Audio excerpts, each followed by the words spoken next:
Em nome do Pai, do Filho e do Espírito Santo. Amém. Como vocês estão, meus queridos? Uma alegria agora, quinta-feira, gravando este vídeo sobre um dos tópicos mais importantes se tratando da fé católica, que é justamente o Romano Pontífice, o nosso querido Papa. A Constituição Dogmática Pastor Eterno, ou Pastor a Eternos, sobre basicamente a infalibilidade papal. Basicamente é o segundo dogma mais famoso do pontificado de Pio IX. O primeiro é o da Imaculada Conceição. Então nós vamos ler a Constituição Dogmática aqui, que nem o esquema da Humanae Vitae, parágrafo por parágrafo, e vamos tirar as conclusões com base no magistério da Igreja, tá certo? Então vamos lá, Constituição Dogmática Pastor Eterno, Bispo Piedoso, Servo dos Servos de Deus, Sagrado Concílio aprovado pela Matéria Perpétua da Matéria. Então, diferente do que nós estamos acostumados, essa Constituição Dogmática ela não está dividida em artigos, tá? Ela está dividida em capítulos e esses capítulos têm parágrafos, então eu vou nomear os parágrafos de cada capítulo, certo? Então capítulo 1, parágrafo 2, tranquilo? Então vamos lá. O eterno pastor e bispo de nossas almas, para tornar perpétua a salutar obra da redenção, quis edificar uma santa igreja, na qual todos os fiéis se reunissem no vínculo de uma só fé e caridade, como se estivessem em casa, do Deus vivo. Portanto, antes de ser glorificado, ele pediu ao Pai, não apenas pelos apóstolos, mas também por aqueles que haviam de crer nele por meio da palavra deles, para que todos fossem um, assim como o próprio Filho e o Pai são um. Assim como, portanto, ele enviou do mundo os apóstolos que havia escolhido para si, como ele próprio havia sido enviado pelo Pai.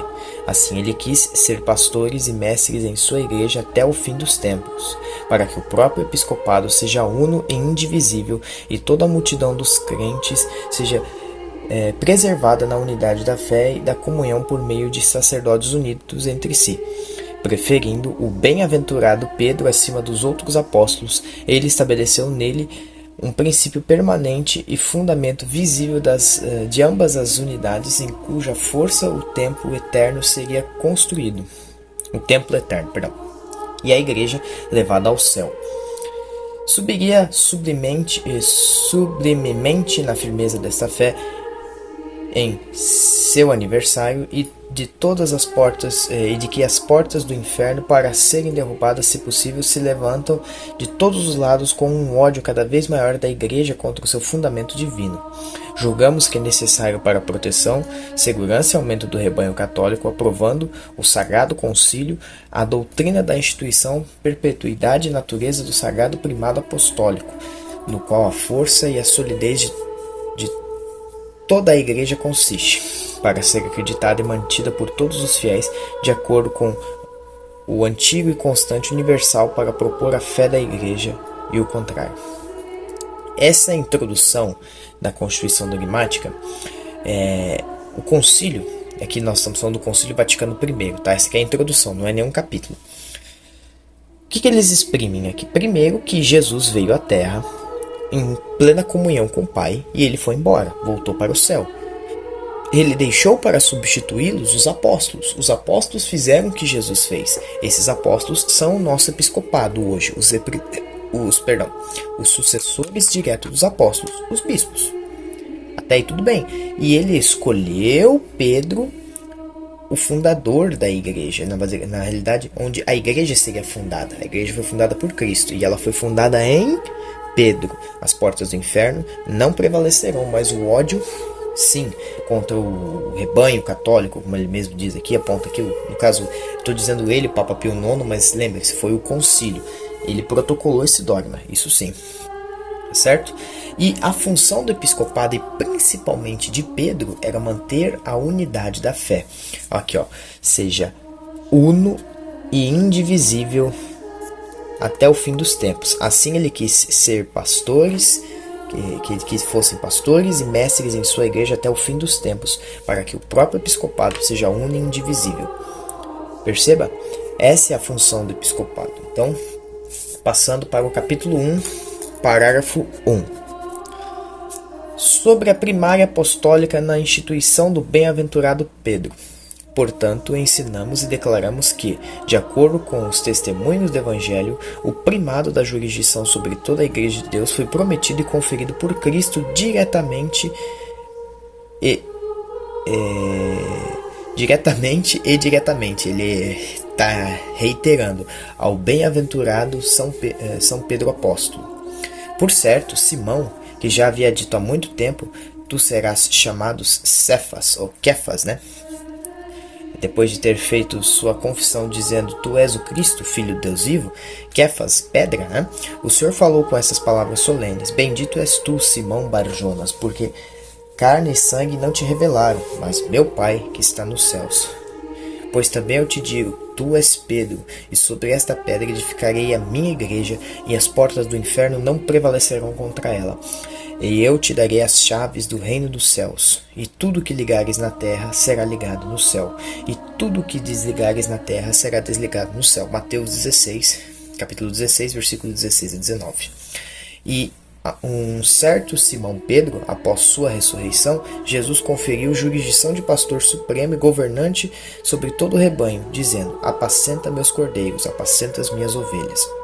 João 21, capítulo 21, versículos 15 e 17. A esta tão clara doutrina das Sagradas Escrituras, como sempre foi entendida pela Igreja Católica, opõe-se abertamente às opiniões erradas daqueles que sempre foi entendida, daqueles que, pervertendo a forma de governo estabelecida por Cristo Senhor na sua igreja, negam que só Pedro seja superior aos outros apóstolos, separadamente, individualmente ou todos de uma vez, mas que sua própria jurisdição, que ele havia sido instruído por Cristo como uma primazia, ou aqueles que afirmam que a mesma primazia não foi imediata e diretamente transmitida ao bem-aventurado Pedro, mas à igreja, e por meio dela, a ele como ministro da própria igreja.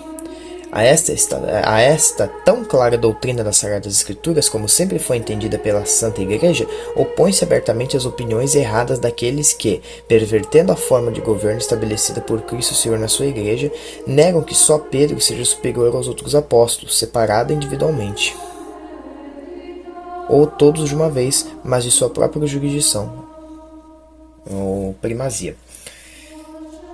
Mas à igreja, por meio dela e como ministro da própria igreja, a esta tão clara doutrina das Sagradas Escrituras, como sempre foi entendida pela Igreja Católica, opõe-se abertamente às opiniões erradas daqueles que, pervertendo...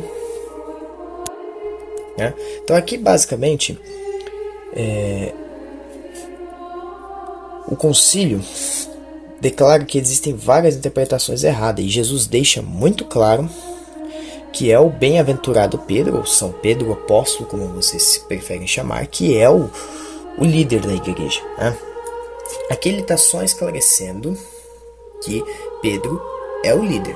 Por enquanto ele não falou da infalibilidade, tá? Então, por enquanto, só Pedro é o líder dos apóstolos. Só perdão se eu li alguma coisa repetida, tá? Eu deixei destacado aqui as partes interessantes na Constituição, só que agora que eu percebi que deu um erro de impressão e veio repetido esse segundo parágrafo, mas continuando normalmente.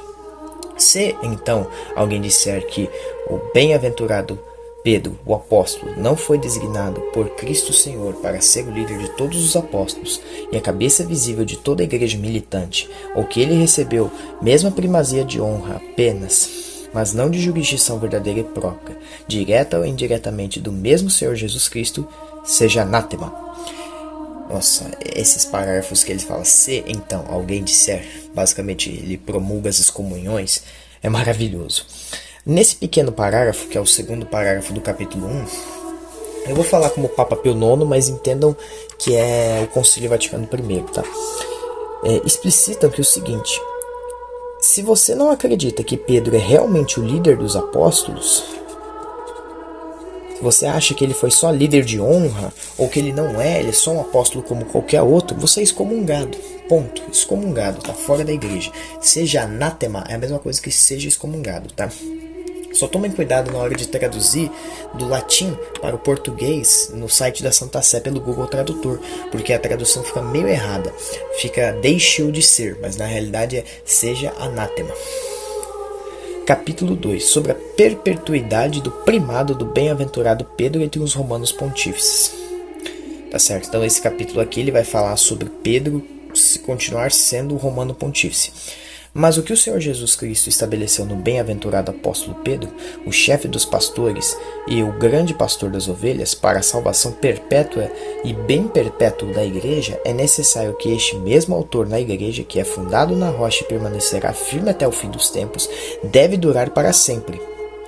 De fato, não há dúvida, de fato, é sabido por todos os tempos que o santo e bem-aventurado Pedro, líder e cabeça dos apóstolos, coluna da fé e fundamento da Igreja Católica, recebeu as chaves do reino do Senhor Jesus Cristo, o Salvador e Redentor da raça humana, que, e até agora e para sempre em seus sucessores, o bispo de Roma da Santa Sé Romana, fundada por ele e consagrada por seu sangue, ele vive, preside e exerce julgamento. Ato 3 do Concílio de Éfeso. Portanto, quem quer que suceda Pedro nesta cadeira, obtenha o primado de Pedro sobre toda a igreja, a instituição do próprio Cristo. Portanto, a disposição da verdade permanece. O bem-aventurado Pedro, perseverando na força recebida da rocha, não deixou os elmos aceitos pela igreja. Isso aí é São Leão Magno que nos conta. Por isso, sempre foi necessário que a igreja romana, por causa do seu primado mais poderoso, reunisse toda a igreja, isto é, os fiéis de todos os quadrantes, para que naquela sé, de onde os direitos dos veneráveis, a comunhão flui para todos, como membros unidos na cabeça, em uma estrutura de corpo qualecergue. Tá? Então aqui, isso aqui é o Concílio de Aquilé. Basicamente, nesse parágrafo, ele fala que aonde Pedro está a igreja. Pedro, então, é o líder. São Pedro é o líder da igreja, basicamente. É a pedra onde Jesus fundou a igreja. Não me recordo, agora fugiu da memória se ele vai mencionar depois, mas São Pedro é quem Jesus disse: eu roguei a ti, Pedro, para que tua fé não desfaleça, mas comprove a dos outros. Por isso que Pedro é a unidade da fé. Fora que Pedro também recebeu as chaves do reino dos céus, o que não é pouca coisa, tá? Não é qualquer um que recebe as chaves da salvação. Quem recebeu foi São Pedro. E nós temos aqui quem substitui Pedro também permanece com os mesmos poderes de Pedro. Tipo, o espírito de Pedro, entre aspas, encarna naquela pessoa. É só uma forma de entender, mas não é assim que acontece. Não é como se Pedro, o espírito de Pedro possuísse. Não. Mas a essência, Simão Pedro, a rocha, que é com quem foi fundada a igreja, está no Romano Pontífice. Tá. Então aqui, mais uma excomunhão. Se alguém disser, portanto, que não é instituição do próprio Cristo, o Senhor, ou por direito divino, que o abençoado Pedro deveria ter sucessores perpétuos na primazia sobre toda a igreja, ou que o Romano Pontífice não foi sucessor do bem-aventurado Pedro na mesma primazia, seja anátema. Então aqui, basicamente, ele diz: Pedro teve sucessores. É meio lógica, tá? Vamos falar. Isso aqui é uma lógica básica. Se Pedro não tivesse alguém para sucedê-lo, os apóstolos não teriam líderes. Não tendo líderes, a fé ia se perder, porque qual que é o papel do líder? É ditar. Eu vou usar o exemplo de uma empresa para ficar mais fácil. Qual é o papel do líder de uma empresa? É ditar as metas e aonde a empresa tem que chegar. Se uma empresa não possui um líder, se uma nação não possui um líder, por exemplo, também, nós vivemos quase uma anarquia. Então imagina, os apóstolos sem um líder, sem o Pedro, os bispos sem o Papa. A fé ia se perder. Nós íamos ter várias dioceses inventando um monte de coisas bizarras, como aconteceu com algumas outras sés, por exemplo, a anglicana. Nós temos o líder, o imperador do Reino Unido, o rei do Reino Unido, mas ele basicamente ficou na mão dos arcebispos, tá? A igreja anglicana, as diversas seitas protestantes e reformadas que existem pelo mundo, que não possuem unidade na fé, são dispersas. É tão bagunçado que tem algumas que têm teologias diferentes no mesmo princípio. É teologia da prosperidade, é teologia do arrependimento, é teologia judaizante. Então assim, perdeu-se a unidade, coisa que Pedro garantiu à Santa Igreja. Então é aqui que ele fala: isso é instituição de Cristo. e todos aqueles que ocupam a cadeira de Pedro também possuem. Então vamos lá, Pedro, antes de morrer, nomeou Lino. São Lino foi o segundo papa, inclusive Lino aparece na Bíblia. Depois Lino foi morto, os bispos elegeram então elegeram Anacleto como papa. Cleto também morreu, e aí Clemente, e assim foi indo. Com exceção de Lino, que foi nomeado por Pedro, todos os papas foram eleitos e mantiveram a mesma capacidade, o mesmo poder, porque eles são a unidade da fé. Ah, mas a unidade da fé é Jesus. Tudo bem, mas se você pegar, por exemplo, só a Bíblia e começar a ler, você vai ter diversas interpretações, porque Jesus não está presente fisicamente, tirando a Eucaristia, óbvio, mas vocês me entenderam, como ditando o que é real ou não é. Porém, com Pedro, a fé não desfaleceu. Eu roguei a ti, Pedro, para que tua fé não desfaleça. Pedro, apacenta as minhas ovelhas. Pedro, te darei as chaves do reino dos céus. Então, Pedro mantém a unidade da fé firme. E quem não acredita nisso, e que os sucessores de Pedro também possuem essa capacidade, anátema, excomungado. E agora indo para o capítulo 3, sobre a razão do primado dos romanos pontífices. Tá? Então, parágrafo 1, portanto, com base nos testemunhos claros das cartas sagradas e nos discursos e decretos claros de nossos predecessores, dos pontífices romanos e dos concílios gerais, renovamos a definição do Concílio Ecumênico de Florença, que deve ser acreditado por todos os fiéis de Cristo, que a Santa Sé Apostólica e o Romano Pontífice têm primazia em todo o mundo, que o próprio Romano Pontífice é o sucessor do bem-aventurado Pedro, príncipe dos apóstolos e verdadeiro vigário de Cristo, o cabeça de toda a Igreja, e pai e mestre de todos os cristãos, e que no abençoado Pedro o poder total de alimentar, governar e governar a Igreja Universal, que foi entregue por nosso Senhor Jesus Cristo, como também está contido nas atas dos concílios ecumênicos e nos cânones sagrados. Nesse curto parágrafo aqui, o nosso querido Beato Pio IX nos diz que o Romano Pontífice tem a atribuição de governador. Ele governa a Santa Igreja de Roma, ele é o verdadeiro vigário de Cristo, sucessor de Pedro, príncipe dos apóstolos. E isso não é algo que os católicos, não, eu acredito, não. Ele deixa claro aqui no começo, ó. Aqui, ó. Renovando, que deve ser acreditado por todos os fiéis de Cristo. Ele não fala nem só dos católicos, fala dos cristãos. Por isso que a maioria das denominações cristãs são excomungadas, né? Você já vê aqui nos cânons dos documentos da Igreja. Parágrafo 2º. Nós, portanto, ensinamos e declaramos que a Igreja Romana, pela disposição do Senhor, deve obter domínio sobre todos os outros poderes ordinários, e que este poder da jurisdição do Romano Pontífice, que é verdadeiramente episcopal, é imediato. Eles são obrigados pelo dever de subordinação hierárquica e verdadeira obediência, não só no que diz respeito à fé e aos bons costumes, mas também no que diz respeito à disciplina e ao governo da Igreja espalhada pelo mundo. Para a Igreja de Cristo, preservada com o Romano Pontífice, tanto na comunhão como na unidade da profissão da mesma fé, seja um só rebanho sob um único pastor supremo. Esta é a doutrina da verdade católica, da qual ninguém pode desviar-se com segurança e fé. Então, basicamente, aqui ele diz que a essência do católico é a obediência, é a disciplina e o respeito ao pastor supremo da Igreja, que é o Romano Pontífice, aquele que mantém a unidade da fé. Obediência, aqui, ó, que é subordinação hierárquica e verdadeira obediência, não só no que diz respeito à fé e os bons costumes, mas também no que diz respeito à disciplina e ao governo da Igreja espalhado pelo mundo. Então, não é só a fé, mas a disciplina, respeito ao Romano Pontífice, obediência a ele. Terceiro parágrafo, mas está tão longe que este poder do sumo pontífice funcione como um poder ordinário e imediato daquela jurisdição episcopal, pelo qual os bispos, colocados pelo Espírito Santo, sucederam no lugar dos apóstolos, como verdadeiros pastores dos rebanhos a eles designados.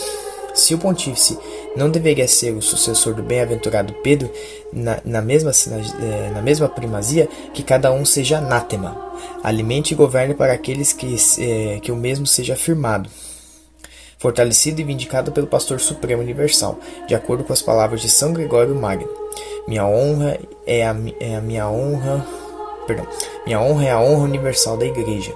Minha honra é a força sólida de meus irmãos. Então fiquei verdadeiramente honrado com cada um que honra devida não é negada. Então aqui, basicamente, ele disse, se algum bispo, que também é sucessor dos apóstolos, negar a primazia de Pedro, ele falou que cada um seja anátema, basicamente. Todos temos que governar sobre a primazia do Romano Pontífice. Por mais que os outros bispos sejam sucessores dos apóstolos, o Papa é o Papa, né? Aqui, basicamente, ele não usa Papa, tá? O Papa, entendam o seguinte, o Papa é um título informal, que significa papai. Os títulos reais do nosso Papa são Romano Pontífice, Vigário de Cristo, Santo Padre, Bispo de Roma e afins, tá? Mas é o título simples, né? Papa, que significa papai, é uma palavra de carinho. Quarto parágrafo. Além disso, desse poder supremo do Romano Pontífice de governar toda a Igreja, segue-se que ele tem o mesmo direito no exercício deste ofício de comunicar-se livremente com os pastores e rebanhos de toda a Igreja, para que possam ser ensinados e governados por ele no caminho da salvação. Portanto, condenamos e reprovamos as opiniões daqueles que dizem que esta comunicação do chefe supremo com pastores e rebanhos pode ser legalmente impedida ou sujeita ao poder secular, de modo a afirmar que as coisas estabelecidas pela Sé Apostólica ou por sua autoridade, pois o governo da Igreja não tem força e valor, a menos que sejam confirmados pelo consentimento do poder secular. Pio IX, isso daqui deu muito BO com o Brasil. Não sei se vocês lembram o caso de Dom Vital e os bispos que foram... Ele é mais um, que eu esqueci o nome. Que negaram ordens do governo por conta da maçonaria, por conta de ordens papais. Eles preferiam seguir a igreja e foram presos. Basicamente isso que ele disse. A ordem do Papa é superior. É superior. Ele fala, condenamos e reprovamos as opiniões daqueles que dizem que a comunicação do chefe supremo com os pastores e rebanhos pode ser legalmente impedida. Ou seja, nenhum governo ou pessoa tem o direito ou poder para intervir nas ordens do Papa.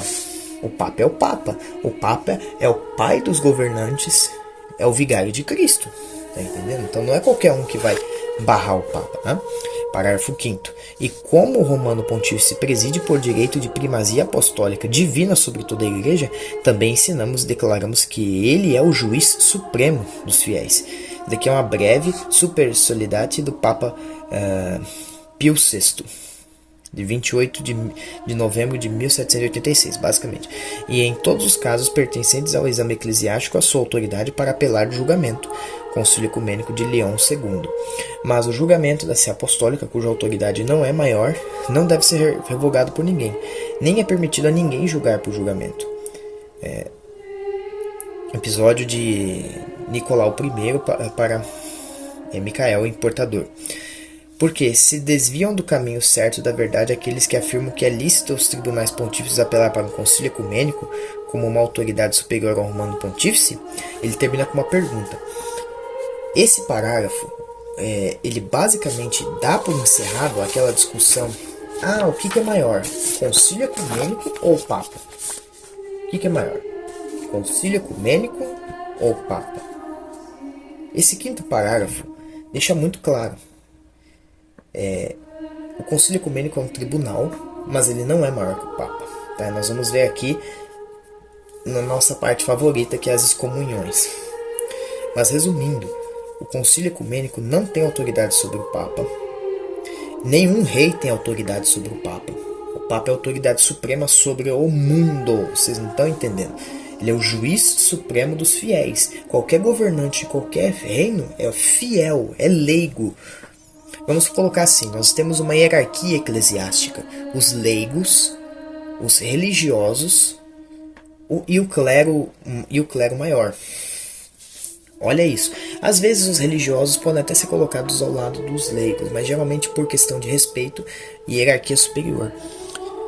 Então, dentro do leigo está o presidente, está o juiz, está o rei dentro dos leigos. E aí nós temos a hierarquia eclesiástica, que são os religiosos. Os religiosos, como eu disse, podem ser colocados lado a lado com os leigos. E dentro da hierarquia eclesiástica, o padre, o bispo, o diácono, o padre, o bispo e o bispo dos bispos, o romano pontífice, o bispo de Roma. Então veja, é uma questão meio complicada porque muitas pessoas não entendem. Assim como um empresário de sucesso, o vereador, o prefeito chega lá e faz benção padre, sabe que o padre é de uma hierarquia superior na paróquia, o papa é a hierarquia superior do mundo. Um presidente também chega e pede bênção a um padre. Padre, bênção, padre, perdoe dos meus pecados. O padre, olha que coisa. E as pessoas não entendem que isso é a autoridade da igreja. Imagina o Romano Pontífice, que é o vigário de Cristo. Né? E agora vamos para o parágrafo da excomunhão. Se, pois, alguém disser que o Romano Pontífice tem apenas o ofício de inspeção ou direção, mas não pleno e supremo poder de jurisdição sobre toda a igreja, não só em matéria de fé e moral, mas também em matéria de disciplina e governo da igreja em todo o mundo, pertencem difusamente, ou que ele deveria ser ter apenas as partes mais importantes, mas não toda a plenitude do poder supremo, ou que este seu poder não é ordinário e imediato, nem sobre toda e qualquer igreja, nem sobre todo e qualquer pastor e fiel, seja anátema.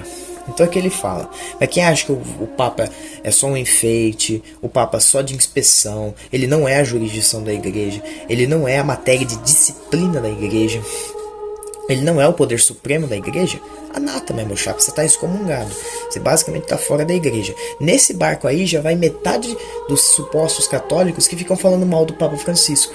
Xingam o Papa Francisco, negam que ele é o Papa, ou os sedevacantistas que negam que São João 23 é Papa.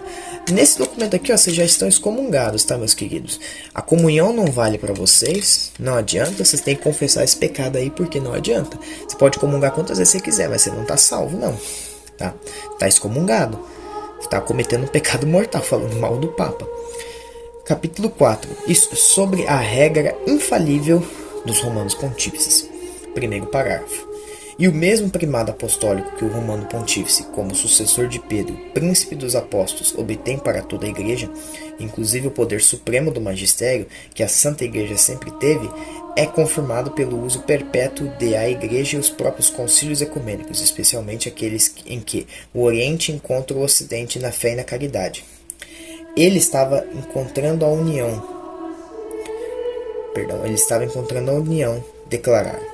Pois os pais do quarto concílio de Constantinopla, seguindo os passos de seus ancestrais, emitiram esta solene profissão: a primeira salvação é manter a igreja da fé correta.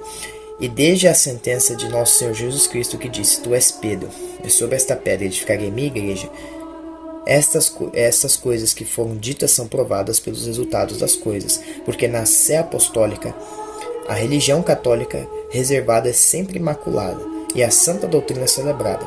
Portanto, não querendo nos afastar minimamente desta fé e doutrina, esperamos merecer estar em uma só comunhão que a sé apostólica prega, na qual a completa e verdadeira solidez da religião cristã proposta e assinada por eles, segundo o Concílio de Lyon, os gregos professaram que a Santa Igreja Romana obtivesse suprema e plena primazia e domínio sobre toda a Igreja Católica, que havia recebido verdadeiramente do próprio Senhor bem-aventurado Pedro, a cabeça dos apóstolos, cujo sucessor é o Romano Pontífice com plenitude de poder, e humildemente reconhece, e assim como ele, é obrigado, acima de todos os outros, a defender a verdade da fé. Também, se surgirem dúvidas sobre a fé, elas devem ser decididas por seu julgamento. Finalmente, o Concílio Florentino definiu que existe o Romano Pontífice, verdadeiro vigário de Cristo, cabeça de toda a Igreja, pai e mestre de todos os cristãos, e que no abençoado Pedro, o poder total de alimentar, governar e governar a Igreja Universal foi entregue por nosso Senhor Jesus Cristo.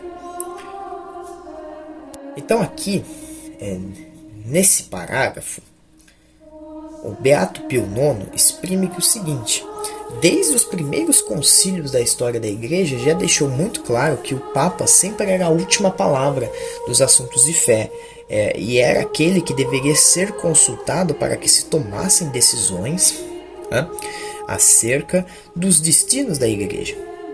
Era o Papa, sempre foi o Papa, sempre foi o Romano Pontífice, e eles admitiam que ele tinha esse poder porque ele era sucessor do bem-aventurado Pedro, né? Então agora passando para o próximo parágrafo. Continuando então para o próximo parágrafo. Para satisfazer esta tarefa pastoral, os nossos predecessores sempre trabalharam incansavelmente para difundir a salutar doutrina de Cristo entre todos os povos da terra, e velaram com igual cuidado para que fosse recebida, fosse mantida sincera e pura. Consequentemente, os antistitos de todo o mundo, ora individualmente, ora reunidos em sínodos, seguindo o longo costume das igrejas e a forma da regra antiga, referiram-se a esta sé apostólica, especialmente aqueles perigos que estavam surgindo nos assuntos de fé, famosas heresias, de modo que há, acima de tudo, os danos da fé, onde a fé não pode sentir o fracasso, né? Mas os romanos pontífices, como as circunstâncias dos tempos e as coisas sugeriam, ora convocavam concílios ecumênicos, ora examinavam a opinião da igreja dispersa pelo mundo, ora por meio de sínodos particulares, ora usando as ajudas que divina providência fornecia a outros. Determinavam que eles deveriam ser mantidos como estava de acordo com as sagradas escrituras e as tradições apostólicas. Eles conheciam a Deus como seu ajudante, pois o Espírito Santo não foi prometido aos sucessores de Pedro para que, ao revelá-lo, eles pudessem revelar uma nova doutrina, mas que, com sua ajuda, eles pudessem guardar sagradamente e expor fielmente a revelação ou depósito de fé transmitido pelos apóstolos. Todos os veneráveis padres e os santos doutores ortodoxos respeitaram e seguiram sua doutrina apostólica, sabendo que plenamente que esta sé de Pedro deve continuar imaculada de todo o erro de sempre, de todo acordo com a promessa divina de nosso Senhor, nosso Salvador, ao príncipe de seus discípulos: eu orei por você para que sua fé não desfaleça e que você vigue-se e fortaleça dos seus irmãos. Então foi aquilo que eu falei mais cedo: eu roguei a ti, Pedro, para que sua fé não desfaleça, mas comprove de seus irmãos. Basicamente o que ele disse o Papa, a sé romana, ela sempre foi consultada em última instância. Às vezes, se o Papa não soubesse responder, ele convocava um concílio, um sínodo, mas era a última instância, e ela sempre dava a palavra final para manter a fé viva e intacta, sem ocorrer heresias ou desvio da fé. Isso não é um poder que os bispos têm, mas somente o Romano Pontífice, né? E ela deve estar imaculada aqui, ó, imaculada de todo o erro de sempre, como uma promessa divina de nosso Senhor. Então, olha, ó, eu roguei por ti, Pedro, para que tua fé não desfaleça, mas comprove a dos seus irmãos. Isso foi passado ao Romano Pontífice. O Romano Pontífice é o pilar central da fé e mantém ela unida e intacta, sem alterações, imutável, de São Pedro até Francisco. Portanto, próximo parágrafo. Portanto, este carisma infalível da verdade e da fé foi divinamente concedido a Pedro e a seus sucessores nesta cadeira para os mais íntimos, para que eles possam funcionar em seu exaltado ofício para a salvação de todos, para que todo o rebanho de Cristo seja afastado das dos venenos do alimento do erro e nutridos com uma forragem da doutrina celestial, para que toda a igreja possa ser levantada na ocasião do cisma, seja mantida unida e, descansando em seu fundamento, permaneça firme contra os portões do inferno. Então, assim como nós temos carismas do Espírito Santo, esse é o carisma que é concedido a Pedro, a todo aquele que estiver na cátedra de Pedro, a todo aquele que se sentar na cátedra de Pedro, a todo aquele que for sucessor de Pedro, ele seja afastado do erro doutrinal, tá? Deixando bem claro aqui, erro doutrinal, erro de doutrina, erro de fé. Erros pessoais do Papa pode acontecer, não quer dizer que o Papa vira um santo, tá? Se fosse assim, Sérgio III, Alexandre VI, Leão X, Júlio II seriam papas santos. Eles não são. Eles tiveram muitos erros pessoais, mas nenhum ensinou algo contrário à fé. Nenhum pode, nenhum papa pode. Nenhum papa é herege. Pegou a sacada? Não podem ter erro doutrinal. Então esse documento exclui vários supostos, sei lá, algum papa herege, vamos supor o Francisco, que é acusado de heresia. Não tem como. Né? Mas é verdade que nesta mesma idade em que a eficácia salutar do ofício apostólico é mais exigida, não são poucos os que desprezam sua autoridade. Consideramos absolutamente necessário afirmar solenemente a prerrogativa que o Filho unigênito de Deus se dignou associar ao mais alto ofício pastoral, e assim aderimos fielmente à tradição que recebemos desde o início da fé cristã a Deus, nosso Salvador.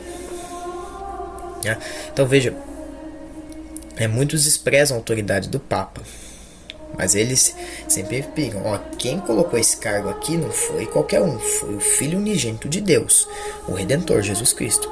A glória, presta atenção, a glória e exaltação da religião católica é a salvação dos povos cristãos com a sagrada aprovação.